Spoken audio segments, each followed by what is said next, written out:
రవాణా శాఖ కుంటి సాకులతో వాహనదారులకు చుక్కలు కనిపిస్తున్నాయి. డ్రైవింగ్ లైసెన్స్లు అప్రూవ్ అయినా లైసెన్స్ కార్డులు మాత్రం ఓనర్లకు అందడం లేదు. కాగితం రాలేదని కాసేపు, లోగో మారిందని కాసేపు కొత్త సాకులు చెప్తూ లైసెన్స్ కార్డు ఇష్యూ చేయడంలో జాప్యం చేస్తోంది రవాణా శాఖ.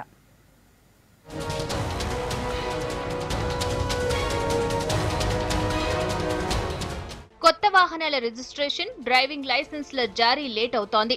కార్డుల తయారీ కోసం వాడే పేపర్ లేకపోవడమే కారణమంటోంది రవాణా శాఖ. రాష్ట్ర వ్యాప్తంగా 38 రిజిస్ట్రేషన్ కేంద్రాలు ఉన్నాయి. తెలంగాణ, ఆంధ్రప్రదేశ్ రాష్ట్రాల్లో కలిపి రోజుకు 20,000 కార్డులు అవసరమవుతాయి. ప్రస్తుతం రాష్ట్ర వ్యాప్తంగా 5 లక్షలకు పైనే దరఖాస్తుదారులు లైసెన్స్లు, రిజిస్ట్రేషన్ కార్డుల కోసం ఎదురుచూస్తున్నారు. కొత్త కాంట్రాక్టర్పై రవాణా శాఖ క్లారిటీ ఇవ్వకపోవడంతో అన్ని జిల్లాలకు కార్డుల సరఫరా ఆగిపోయింది. ఆప్షన్ లేని ప్రభుత్వం పాత కాంట్రాక్టర్కే కార్డుల సరఫరా పనిని అప్పగించింది.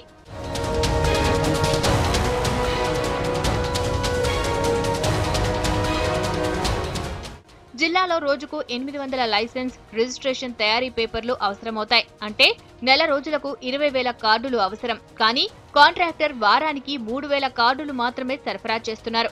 విషయం అధికారులకు తెలిసినా పట్టించుకునేవాడు లేక ఇబ్బంది పడుతున్నారు వాహనదారులు. మరోవైపు కొత్త రాష్ట్రం ఏర్పడ్డాక లోగో మార్చడం మరో పెద్ద తలనొప్పిగా మారిందంటున్నారు అధికారులు.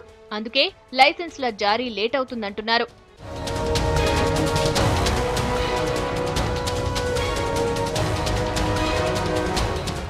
కాగితం కొరత, అధికారుల జాప్యం, కొత్త లోగో మార్పులు మొత్తం కలిపి వాహనదారులకు చుక్కలు చూపిస్తున్నాయి.